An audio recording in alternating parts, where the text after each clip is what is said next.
তুলয়াম লভে নাপি ন স্বর্গম ন পুনর্ভবম ভগবত সঙ্গী সঙ্গস্যামর্তানাং কিমুতাশিষম। তিনি কি বললেন যে তোমাদের মতো ভগবত চরণারবিন্দে সদা মনোরত সাধুদেরকে দর্শন করলে কি হয় না, বললেন কিঞ্চিত যদি তোমাদের মতো এই সাধুদের সঙ্গ করা যায় তবে কোটি কল্পকাল স্বর্গ সুখ সেখানে তুচ্ছ হয়ে যায়। তুলয়াম লবে নাপি ন স্বর্গম ন পুনর্ভবম। তুচ্ছ কেন বলেন, তোমাদের মতো সাধুদের সঙ্গ করলেই আমাদের স্বর্গ সুখ সেখানে গুরুত্বহীন হয়ে যায়। তাই যে ব্রহ্মা শিব নারদ চতুষ্ণাদি আত্মা রামগণ তোমার কথামৃতের স্তুতি করেন, মাহাত্ম্য কীর্তন করেন। এই কথামৃত কেমন বলেন, কাম্য কর্মাদির নিবর্তক। আমরা যে কামনা বাসনা যুক্ত কাজগুলি করি না, তোমার কথা শুনলে সেগুলো ধীরে ধীরে কি হয়, দূরে চলে। বললেন যে শুধু তাই নয়, শিব নারদ এনারা পর্যন্ত তোমাকে স্তুতি করেন। তোমার এই কথা পাপ তাপাদির নাশক এবং নিত্য আনন্দদায়ক। হরি কথা কেমন বলেন, শিবদ সুখদ মঙ্গলপ্রদ। নষ্ট প্রায়েষু ভদ্রেষু নিত্যম ভগবত সেবয়া ভাগবতম উত্তম শ্লোকে ভক্তির ভবতি নষ্টি। বললেন আমাদের নিষ্ঠা সহ ভক্তির উদয় হয় হরিকথা সাধন করলে। কেমন বললেন, কথা সাধন করতে করতে আমাদের পূর্ব জন্মের যে পাপ এবং অপরাধ থাকে, এই কথারূপ অমৃতের প্রবাহ ধারা যখন আমাদের কর্ণকুহরে এসে প্রবেশ করেন, আমাদের মনের অজান্তেই সেই পাপ দূরে চলে যায়। বললেন সেই পাপ যে দূরে চলে যায় আমরা বুঝবো কেমন করে? বলে যখন তোমার আশা বন্ধ জাগবে, সমুৎকণ্ঠা জাগবে। আশা বন্ধ কাকে বলে? বললেন যখন তোমার আশাটা জাগবে, হৃদয়ে একটা ভাবনা আসবে যে আমি এই জীবনের শেষ দিন হলেও একবারের জন্য যেন আমি গৌর গোবিন্দকে দেখতে পারি। গোস্বামী পাদ ভক্তি রসামৃত সিদ্ধ গ্রন্থে উনি লিখেছেন। এরপরে উনি লিখেছিলেন যে সমুৎকণ্ঠা, ভক্ত সর্বদাই উৎকণ্ঠিত থাকবেন যে যেন একটু হরি কথা শুনতে পারি, যেন প্রসাদ চরণামৃত পেতে পারি, তাই না? বা যেন ভগবত দর্শন লাভ হয়, সাধুদের সঙ্গ লাভ হয়, এটা আমাদের ইচ্ছা থাকে। কেন বললেন, কৃষ্ণ নাম, কৃষ্ণ গুণ, কৃষ্ণ লীলা বৃন্দ, কৃষ্ণের স্বরূপ সম সবচিদানন্দ। ব্রহ্মানন্দ হইতে পূর্ণানন্দ লীলারস, ব্রহ্মজ্ঞানী আকর্ষিয়া করে আত্মবশ। ব্রহ্মানন্দ হইতে পূর্ণানন্দ কৃষ্ণ গুণ, অতএব আকর্ষয়ে আত্মারামের মন।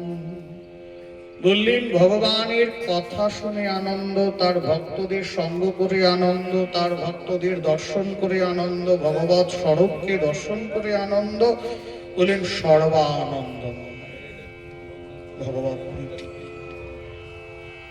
তাই উজ্জ্বল নীলমণি গ্রন্থে বলছেন, শ্রীমতী রাধারানী বলছেন যে সখী শ্রীকৃষ্ণের বিরহ জ্বালা যে অনল, এই শ্রীকৃষ্ণের বিরহ জ্বালা বাণ বাণল অপেক্ষা অতীব জ্বালাময়।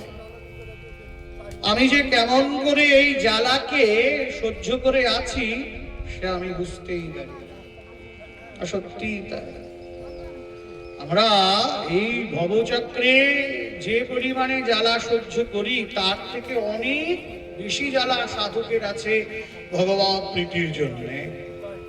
संसार सिंधु मोतीर तिरर्षण्याः प्लाव भगवत पुरुषत्यमस्य लीलारसकथ निशिवणाम् अन्तरेण पुंसभावित विविध दुःखर बाधितस्य।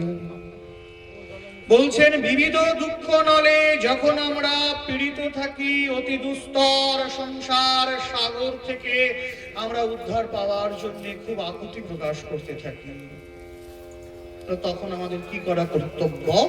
বললেন পুরুষোত্তম ভগবান তার লীলা কথা রস নিষেবন মন্তরে না, ভগবানের এই লীলা রস নিষেবন ছাড়া আর কোনো তরণী নাই,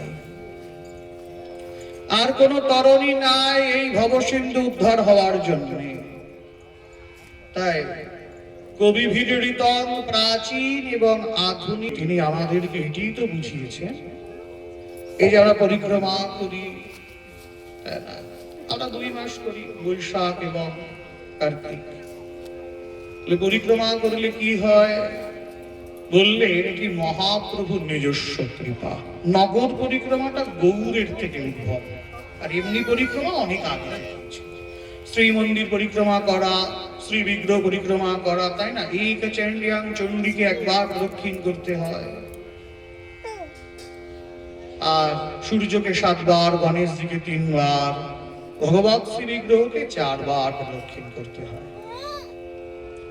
কিন্তু মন্দির যদি বন্ধ থাকেন বা যদি বিগ্রহ শয়নে থাকেন বা যদি উনি সেবা করেন, সেই বন্ধ মন্দিরে পরিক্রমা করতেও নেই এবং প্রণামও করতে নেই। তো এটা অনেক আগে থেকে গ্রন্থকার বা শাস্ত্রকার লিখেছেন।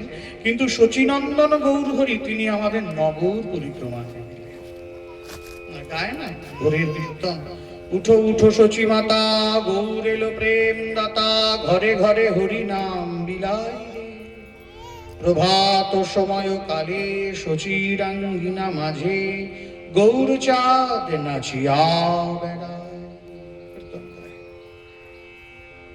আমরা কীর্তন গাই, ভজ গৌরাঙ্গ কহ গৌরাঙ্গ লহ গৌরাঙ্গের নাম রে, যে জনা গৌরাঙ্গ ভজে সে হয় আমার প্রাণ। আর একটা আমরা গাই, জয় শচীনন্দন জয় গৌর হরি, বিষ্ণু প্রিয়ার প্রাণনাথ নদিয়া বিহার। জীব জাগো গোরা চাঁদ বলে, কত নিদ্রা যাও ওগো জীব মায়া পিশাচীর কোলে। গৌরহরি তিনি নগরে নগরে কীর্তন করছেন। কেন? বলেন যারা আমরা গভীর ঘুমে আচ্ছন্ন আছি, মায়া নিদ্রাতে, তাই না? দিন গেল নিচে কাজে, রাত্রি গেল নিদ্রে, না ভজিনু রাধা কৃষ্ণ চরণার। কৃষ্ণ ভজিবার পরে সংসারে আইনু, নিছা মায়ায় বদ্ধ হয়ে বৃক্ষ সম। তাই যারা আমরা অচেতন হয়ে আছি, গৌর হরি তিনি সবার সব ভোর বেলায় হরিনাম করছেন। আমরা যখন ধীরে ধীরে ঘুম থেকে জাগছি, তখন পুণ্য পবিত্র সেই সংকীর্তন আমাদের কর্ণকুহরে এসে পৌঁছচ্ছে। এতে কি হয়? মহাপ্রভু বোঝাচ্ছেন, হে কলিহত জীব, তোমাদের তো নিয়তি লাঞ্ছিত ভাগ্য বিড়ম্বিত জীবন, তোমরা তো সময় পাও না। সারাটা দিন আমাদের অনেক অনেক কাজ কর্ম করতে হয়, আর সময় পাই না। তাই গৌরহরি বোঝাতে চাইছেন, প্রেমদাতা নিতাই চাঁদ বোঝাতে চাইছেন, মহাপ্রভু তো পতিত পাবন। আমরা এই যে একটু পরে তো ভোজনারতে গিয়ে দেবো, আর এখনো গাইতে পারতাম, কিন্তু একটু পাঠ করা হচ্ছে। ভজপতি উদ্ধারণ শ্রী গৌর, পতিত পাবন, যেহেতু তিনি পতিত পাবন, সেই জন্য তিনি মনে মনে ভাবলেন জীব তারা কলিহত তো, তাই অকাতরে অযাচিত ভাবে নাম দিচ্ছেন। যে আমরা ঘুমিয়ে আছি, ধীরে ধীরে আমাদের ঘুমটা ভাঙছেন, গৌরহরি ভাবলেন যেটা সারাটা দিনের মধ্যে তো নাম করবেও না, নাম নেবেও না, তো আমার তো দায় আছে, আমি তো কলিযুগের সকল জীবকে উদ্ধার করতে চাই। তাই সকাল বেলাতে আমরা না চাইতেও সাক্ষাৎ ভগবান গৌরহরি আমাদেরকে এই নামটি দিলেন। অক্রোধ পরমানন্দ নিত্যানন্দ রায়, অভিমানে শূন্য নিতাই নগরে বেড়ায়। যারে দেখে তারে কহে দন্তে তৃণধরি, আমারে কিনিয়া লহ বল গৌর হরি। প্রেম দাতা নিতাই নিত্যানন্দ যখন গৌরের সঙ্গে দেখা হচ্ছেন চৈতন্য ভাগবতে, সেইখানে বলছেন তুমি নামে নিত্যানন্দ, তুমি রূপে নিত্যানন্দ, বড় গূঢ় নিত্যানন্দ এই অবতারে। চৈতন্য জানাই যারে সেই জানিবারে পারে। আর কে আছেন? গৌরানা ঠাকুর অদ্বৈত আচার্য। এনাদেরকে নিয়েই তো নাম সংকীর্তন, তাই না? অজানুলম্বিত ভুজৌ কনকাবতাদ, সংকীর্তনৈক পীতরৌ কমলায়তাক্ষৌ, বিশ্বম্ভরৌ দ্বিজবরৌ যুগধর্মপালৌ, বন্দে জগৎ প্রিয় করৌ করুণাবতাদৌ। গৌর এবং নিতাই চাঁদের একসাথে স্তুতি করা আছে মন্ত্রে। সংকীর্তন প্রবর্তক শ্রীকৃষ্ণ চৈতন্য। সংকীর্তন যজ্ঞে যেই ভজে সেই হয়। তাই শচীনন্দন গৌরহরি তিনি এই হরিনাম সংকীর্তনকে আনলেন যেই সময়, সেই সময় বাঙালি জাতি তারা অত্যন্ত বিচ্ছিন্ন হয়ে পড়েছেন বিদেশি শাসনে, বিদেশিদের অত্যাচারে। সেই সকল মূঢ় ম্লান সহজ সরল শান্ত যে হিন্দু সম্প্রদায় এবং সনাতন সম্প্রদায়, তাদেরকে তিনি একটা ছাতার তলায় নিয়ে আসলেন। তাদেরকে একটা ছাতার তলায় নিয়ে আসলেন। তারা উদ্বুদ্ধ হচ্ছেন যুগ ধর্মোচিত যে নাম, সেই হরিনাম সংকীর্তনকে দান করছেন। যুগ ধর্ম পালন, যুগ ধর্ম পালন করছেন এবং তিনি উদ্ধার কর্তা রূপে আসলেন।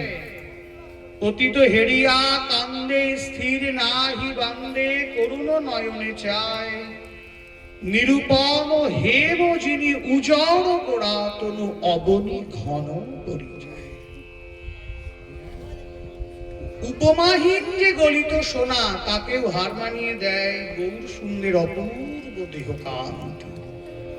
সেই শরীরটি বার বার এই মাটিতে লুটিয়ে পড়ছেন। কেন না আক্ষেপ করছেন এত সুন্দর জন্ম পেয়েও কেন আমরা গোবিন্দ পাদ পঙ্কজে নিজেকে সমর্পণ করলাম।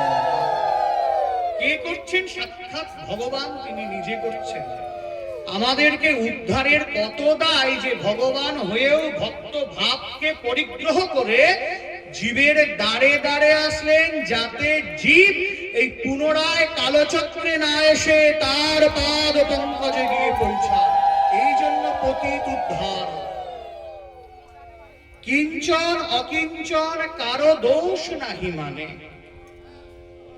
আমরা কে ভজন করলাম, কে ভজন করলাম না, কে জ্ঞানী, কে মূর্খ, কে রূপবান, কে কুৎসিত, কে ধনবান, কে দরিদ্র, কিছু মানলেন না।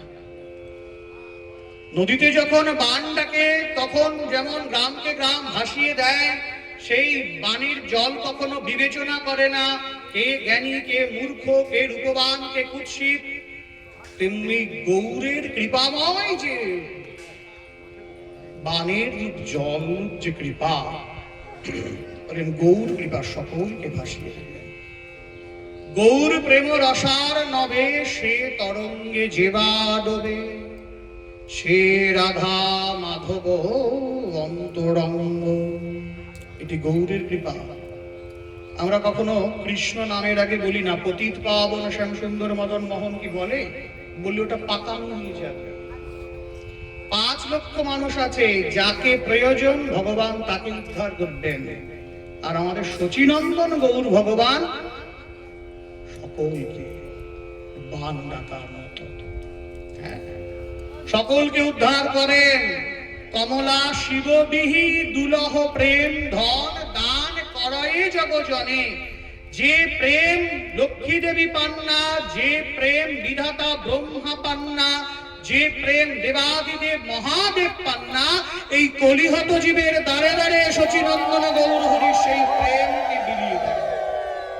এর থেকে আর বড় ঠাকুর কে হতে পারে? আমরা কীর্তনে গাই না, গোড়া বড় দয়ার ঠাকুর, কীর্তন গাই, গোড়া বড় দয়ার ঠাকুর। কলিঘোর তিমির গরসল জগজন ধর্ম কর্ম রহুদূর। আমাদের ধর্ম কর্ম বহু দূরে। আমরা বেদ নির্ভর, আমরা সনাতন জাতি, কিন্তু বেদের কোনো কিছুই মানতে পারি না। গৌরহরি দেখলেন মানুক আর নাই মানুক, এরা তো আমার সন্তান। মম এবাংশ জীব লোকে জীবভূত সনাতন, গীতায় অর্জুনকে ভগবান বলেছেন। তাই আমাদের দায় না থাকলেও ভগবানের দায় আছে, তিনি এড়ায়েন না। হ্যাঁ, তো সেই জন্য উনি ভাবলেন যেভাবেই হোক জীবকে উদ্ধার করবে। তাই গরসল জগজন ধর্ম করম রহুদূর, অসাধনে চিন্তামণি বিধি মিলায় হলো জানি। অপূর্ব কীর্তন এটা। গোড়া বড় দয়ার ঠাকুর বলে, যদি সমস্ত শাস্ত্রে তার অধীত পাণ্ডিত্য থাকে, সে যদি গৌরাঙ্গ নাহি ভজে, চারিবেদ ষড়দর্শন সমস্ত কিছু সে যদি মুখস্থ করে, তার যদি গৌরাঙ্গ ভজন না হয়, তাহলে বিদ্যাকুলে কি করিবে? তার কিছু কেমন হবে? সে সব কিছুতে অধীত পাণ্ডিত্য, সে ভগবত মুখস্থ করে রেখেছে, সব কিছু ষড়দর্শন মুখস্থ করেছে, উপনিষদ আছে, মহাভারত গড়গড় করে বলতে পারে। তাহলে এই কলিযুগে এত কিছু বলা সত্ত্বেও যদি তার মন গৌরচরণে না যায়, সেখানে লিখছেন যে অন্ধের দর্পণে কি বা হয়। অন্ধ ব্যক্তির কাছে দামি একটা আয়না রাখলে যেমন তার কোনো মূল্য নেই, এই কলিযুগে যার মন গৌরচরণে না পৌঁছায়, সে বেদ মুখস্থ করলেও শাস্ত্র বললেন যে না, তার সেই গুরুত্ব নাই। অসাধনে চিন্তামণি বিধি মিলায় হলো জানি, গোড়া বড় দয়ার ঠাকুর। গোড়া বড় দয়ার ঠাকুর, মহাপ্রভু দাতা শিরোমণি। আমরা বলি না যে এত বড় দাতা কেউ নাই। আমরা যখন রাধাকুণ্ডে পরিক্রমা বিশ্রাম হয়, কীর্তন গায় না, প্রেম দাতা নিতাই চাঁদ, প্রেম দাতা নিতাই চাঁদ। কেউ কীর্তন করেন প্রেম দাতা নিতাই গৌর করেন। তাহলে এর উপরে আর দাতা হতে পারে না। মহাপ্রভু দাতা শিরোমণি। যে গৌরাঙ্গের নাম লয়, তার হয় কি হয়? কি হয়? যে গৌরাঙ্গের নাম লয়, বলো, তার হয় প্রেমোদয়। প্রেম বলে গৌর নাম করলেই আসে। গৌর হচ্ছেন প্রেমের মূর্তি।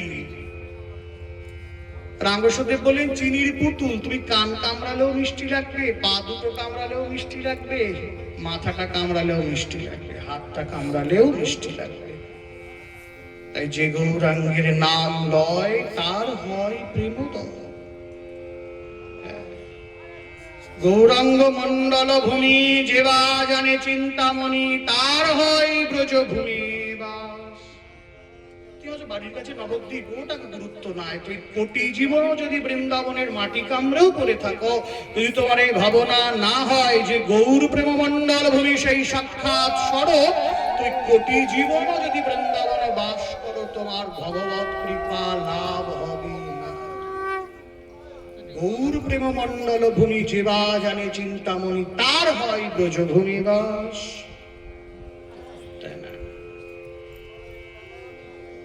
তাই গৌর কৃপা ছাড়া কিছুই হয় না। এই যে আমরা পরিক্রমা করি গৌর কৃপায়, গৌর আমাদের শিখিয়েছেন পরিক্রমা করা, নইলে আমাদের পরিক্রমা হতোই না, আমরা জানতামই না, তাই না?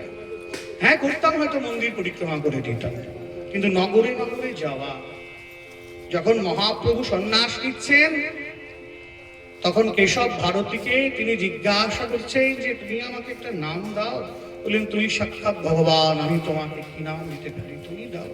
উনি অনেক ভেবে চিনতে বললেন, তুমি তো এই জগৎবাসী তো অচৈতন্য আছে, এই কৃষ্ণ চেতনাহীন জগৎবাসীকে তুমি কৃষ্ণ উন্মুখ করছো, তাই তোমার আজকে থেকে নতুন নামকরণ হলো শ্রীকৃষ্ণ চৈতন্য। কৃষ্ণ সম্পর্কে চেতন দান করো। তাই দেখো, যদি আমরা বাইরে প্রভিন্সে বা রাজ্যে যাই, যদি হঠাৎ করে সেখানে হরিনাম হয় বা গৌরের যদি কোনো কীর্তন হয়, আরে মাইকে এখানে এই কীর্তন হচ্ছে, যেই নিতায়ের নাম গৌরের নাম হয়, আর ভাবি আমাদের যাইতে, তাই না? হরিয়ানায় হয়েছে এরকম, এই কীর্তন বাজে, তাহলে নিশ্চয়ই তো এখানে গৌরের নাম। তাই পরশ মনির সাথে কি দিব তুলনা, রে পরশ করিলে হয় সোনা, আমার গৌরাঙ্গের গুণে পরশ হইল কত জনা। বলেন পরশমণির বহু মূল্য, কিন্তু সেই পরশমণি যদি 1 কুইন্টাল পরশমণি আর 500 কুইন্টাল ধরো লোহা, তুমি চিরকাল রাখলে মাঝখানে একটা চুল পরিমাণ ফাঁক রাখলে, সেই পরশমণির কোনোদিনই ক্ষমতা হবে না ওই লোহাকে সোনা করবার। যতক্ষণ স্পর্শ না হবে সেই পরশমণি লোহাকে সোনা করবার ক্ষমতা হয় না। তাই পদকর্তা বললেন যে পরশ মণির সাথে কি দিব তুলনা, রে পরশ করিলে হয় সোনা। কিন্তু দেখো কত কত দেশ আছে যারা গৌরের ছবিটা পর্যন্ত জানেন না, অথচ তারা গৌরের নাম জানেন। ওই শুনতে শুনতে গৌরের নাম করতে করতে তার হৃদয়টা পরশমণি হয়ে যায়। আর পরশমণি লোহাকে সোনা করতে পারে, কিন্তু পরশমণি সেই সোনাকে পরশমণি করতে পারে না। আর আমার গৌরাঙ্গের গুণে পরশ হইল কত। এই হচ্ছে গৌর কৃষ্ণ। শ্রী গৌরাঙ্গের 2টি পদ, যার ধন সম্পদ, সে জানি ভক্তি রস। শ্রী গৌরাঙ্গের 2টি পদ কি কি বললেন? যে যার প্রেম আর ভক্তি সম্পদ, এই 2টি হচ্ছে গৌরের প্রধান চরণ। প্রেম ভক্তি যাহা হইতে অবিদ্যা বিনাশ যাতে, বিধি গায় যাহা। গৌর আছেন বলে নামযজ্ঞ হয়, গৌর আছেন বলে এবং ভগবত কথা হয়, গৌর আছে বলে পরিক্রমা হয়, ভালো ভালো প্রসাদ পাওয়া যায়, তাই না? গৌর না থাকলে হতো? যদি গৌর না হইতো কেমনে ধরিতাম দে, ও রাধার মহিমা প্রেম রস সীমা জগতে জানাতো কে। মধুর বৃন্দা বিপিন মাধুরী প্রবেশ চাতুরিষা, ভাবের ভকতি বরজ যুবতী শপতি হইত পার। গৌরের অনেক কৃপা। ধরো তুমি 10,000 টাকা দামের শাড়ি পরেছো, 12,000 টাকার ব্রাইডাল মেকআপ করে তুমি কীর্তনে এসেছো, এত নোংরা চট দিয়েছে, কাদা টাদা আছে অল্প অল্প, তোমার ভ্রুক্ষেপই নেই, তুমি হামেশায় বসে গেলে।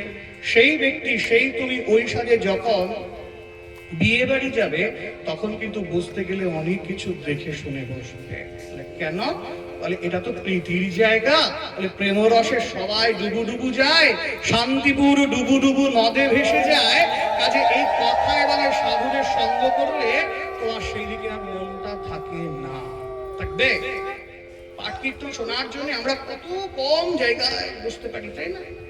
সের মধ্যে আমরা প্রসাদ পাই, কত কত শ্রীপাঠ আছে না, ধুলো, এটা কম ধুলো, তার মধ্যে বসে প্রসাদ পাচ্ছে।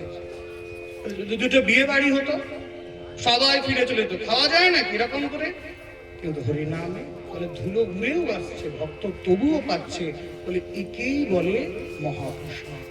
এটি হচ্ছে গৌর কৃপা, গৌর এটিকেই শিখিয়েছেন, তাই না?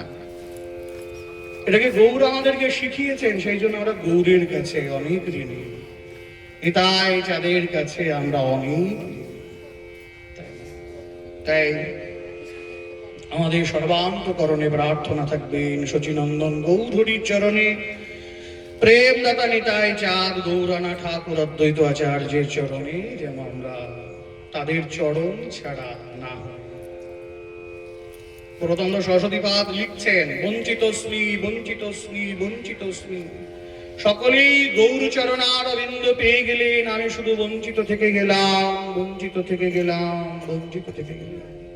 বলে কেন তুমি গৌরকে জানো না? বলে জানলেও যেন মনে হয় কিছুই জানা হয় না, যত দেখি তত হাই পিপাসা বাড়িয়া যায়।